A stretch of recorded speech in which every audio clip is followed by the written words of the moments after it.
Oh my god, NinjaGeek, you just uploaded Shipment 1944 last gameplay. You can't use this again. You gotta play a different map. This is just... that's it. I'm unsubscribing. Wait, whoa. Hold on, Jimmy. Hold on. Before you unsubscribe here, let me explain why. Because all these maps in World War II besides Shipment, and I don't have the DLC, all of them fucking suck. They all suck in this game, but... So don't unsubscribe yet, Jimmy. Just hang on. I'm gonna explain why. So, what is going on, everyone? This is NinjaGeek here, and I told you I was gonna explain my thoughts on Call of Duty World War II, so here is that video. What do I think of Call of Duty World War II? I know that I'm a bit late, but of course I just came back to my channel, and I'm happy to be here talking about Call of Duty World War II today. And I want to talk about discussing the maps, because of course that's what I just mentioned. Shipment 1944, when it comes down to it, is the only playable map, in my opinion. Ardennes Forest is probably the best map, standard map in this game. I don't have any of the DLC, and I don't plan on getting any of the DLC because I'm not being forced to buy maps when they should have came in the game. Obviously, this game only shipped with 9 maps. That's very, very piss poor, in my opinion. The Call of Duty games, I mean, you think like Modern Warfare 2, I think Modern Warfare 2 had 16 maps, standard maps on launch, and most of them were very good besides Derail, of course, and a couple other ones. But, you know, we got 16 maps. Here in World War II, we got 9 maps, and, if you count the war mode, that's 12 maps, but, I mean, war isn't really the same thing as regular, so we're not counting that for this video. So we got 9 standard multiplayer maps, and... most of them, they just suck. Point to Hawk is an ant farm, and you get shot in the back all over the place. Ardennes Forest is probably the best one in this game, but again, if you compare it to any other game in any other map in any other Call of Duty game, I mean, any of the good ones, it completely gets beat out by anything else. It's nothing really that special. It's just a decent playable map. You know, I mean, I can't even remember the names of the maps in this game. I mean, then you got USS Texas. That map is head glitch cancer. I mean, just terrible maps, terrible flow, and that's pretty much all I have to say. There's not enough, and there's terrible maps, terrible flow, so I only play Shipment, so that's all you're really going to see in this gameplay, because I can't stand to play any other maps in Call of Duty World War II, and that's pretty much it for the maps. Now, for the class system, I want to talk about the divisions. Definitely a step down from Pick 10. Pick 10 has more options in it. Obviously, Pick 10 started in Black Ops 2 with Treyarch, but... Sledgehammer ended up including a Pick 13 system in Advanced Warfare, and I would have much rather preferred that to this division system here. Now, obviously, the Pick 13 had problems with people choosing regular class items instead of score streaks, but still, it gave you more options. This division class system doesn't really work, in my own opinion. And, well, when the game first came out, it was completely terrible. Now they kind of fixed it, but it still is really, really restricting. It doesn't really give you what you want to play, so obviously in Black Ops 4, I think we're definitely getting that Pick 10 system back, since that was what Treyarch made, and we did see a little glimpse of that on Twitter, teased by Treyarch themselves.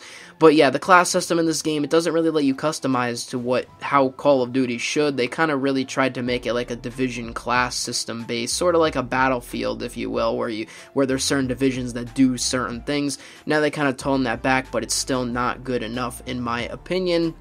And now we're going to get onto the streaks. The streaks in this game are just okay, mediocre. We have a decent amount of them. I would say that we maybe could use 1 or 2 more, and we don't have dogs in this game, which sucks.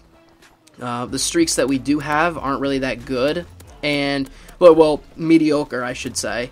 And most of them are just bombs. Like, I know World War II was kind of restricted, kind of limited, but now all we have are really like carpet bombs and flame bombs and glide bomb and a fighter pilot. There's so many aerial streaks and controllable streaks in the air. There's not really a lot of variety in these streaks in World War II. Like, if you go back to Black Ops 3 even, you got the RAPs, which are AI controlled. You got the VSAT, which is the hater, and that's another thing. There's no hater or VSAT in this game, so it's really just like a bare bones Call of Duty, and I guess that's what they wanted, but I don't know. I feel like the VSAT should be in every game.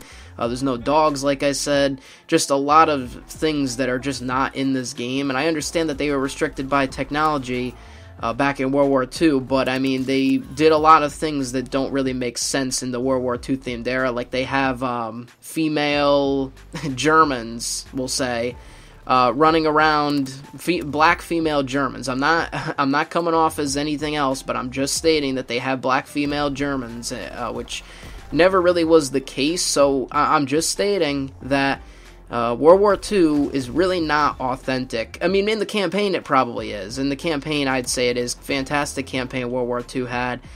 Really up there in a lot of the other Call of Duty games that were really good as well. But in the multiplayer side of things, there wasn't a lot of this that you see here. It really isn't authentic, so I don't understand why they can't put in some kind of like a recon assist team where there's like it acts like an orbital VSAT, or even the dogs would fit perfect in this game, or even if they gave you one dog. There's just not a lot of variety, and everything is just bombs. Like you call in every type of bomb, and it's really not that fun, and it kind of desensitizes the game for me. It doesn't really add a lot of variety, and it doesn't really want to make me want to play. So that's really it on the streaks. Everything just so far seems to be bad or mediocre. And the guns in this game, obviously some of them are locked behind supply drops, and they're really just variants. They're not really stat changing, they're just extra guns that you can get, and there I actually killed that guy with my own care package, so that's why I recorded it. I thought that was pretty funny. But yeah, the weapons in this game are very World War II authentic, they're very good. And I don't like some of them. I like a lot of them, like you see me here using the MP40. I think it's one of the better submachine guns in this game, and one of the better overall guns in this game. And then they have a lot of the supply drop weapons, and they have orders that you can get them. And I don't know, the reward system, like I talked about last video, is kind of hard to talk about because at the same time, while I do like the out-of-game rewards, I feel like the in-game rewards aren't there, especially for Call of Duty World War II and in the recent Call of Duties, or Calls of Duty, I guess you could say. But the worst problem that I have with World War II, which is what I want to leave the video on, is the head the head glitching. Yes, there's a lot of head glitching, but that really happens in every Call of Duty. But it's the hit detection and the time to kill. The hit detection in this game, I don't know what it is, but even in Advanced Warfare, it really wasn't that good. And same with the net coding and the time to kill in Advanced Warfare, it really wasn't that good for me. And same holds up here in Call of Duty World War II. I just don't like Sledgehammer games, something about the netcode. I just really don't like it. It doesn't really agree with me, I guess, to say the least. So I have a hard time killing people here in World War II, which is why I kind of like Shipment, because everyone just dies and kills, and it's not really like you're trying to go for anything special. So that's why another reason why I like Shipment. So right now, for me, Call of Duty World War II, if you put it on a scale from 0 to 10, I'd rate it a 5. It's very average. Like I said, streaks are average to below average. Maps, there's not enough below average to bad. There's just nothing sticking about this game like that other Call of Duty games in the past have had. Like you think about Black Ops 2, Modern Warfare 3, even Modern Warfare 2, Modern Warfare 1, Call of Duty 4, I should say. You know, the maps in that game are coming back. I mean, the Shipment map is a COD 4 map, as you're seeing, and this map is over 10 years old from the time that it was being developed, and it's still in the current Call of Duty game. So what does that tell you? None of the maps in World War II, none of the streaks in World War II can I ever see being put in another Call of Duty game, because they're not rememberable, and they're not great. And, you know, I guess that's pretty much just what I mean to say. But you can let me know your thoughts on World War II down below. Maybe you really like the game, and I was talking trash about it. I mean, I will say a couple things. I do like the headquarters about World War II. Headquarters is a nice feature. They added in some things that were good. But overall, the gameplay, I just don't really like it. But maybe you like it, or maybe you feel the opposite in the negative way, that you completely hated World War II and you sold it. I mean, I'm still probably going to be playing World War II from it's pretty much my main game now, because there's really nothing else that I can play, and I'm hoping that Black Ops 4 kind of gets along here sooner so we can get our hands on that. But anyways, that's it for the video. You can let me know your thoughts down below on everything that I just discussed, and coming up in the future, you can always follow me on Twitter for updates that I will be posting on there from time to time, almost daily, but if not, then usually lots of times during the week I'll go on there, so you can follow me on there if you do have a Twitter. Link will be in the description below for that. But I will briefly state what's coming up. So I am planning on making that Black Ops 2 video about the discussion about Black Ops 2 and what would have happened if it did have supply drops in it.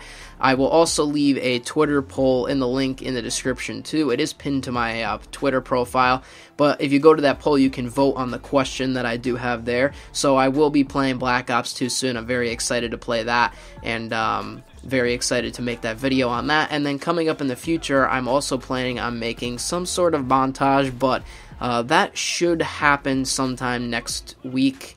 I'm not really sure entirely when, but I'm not going to give any more details out on that. But anyways, thank you for tuning in as always. This is NinjaGeek. I'll see you on the next one. I'm out, and peace.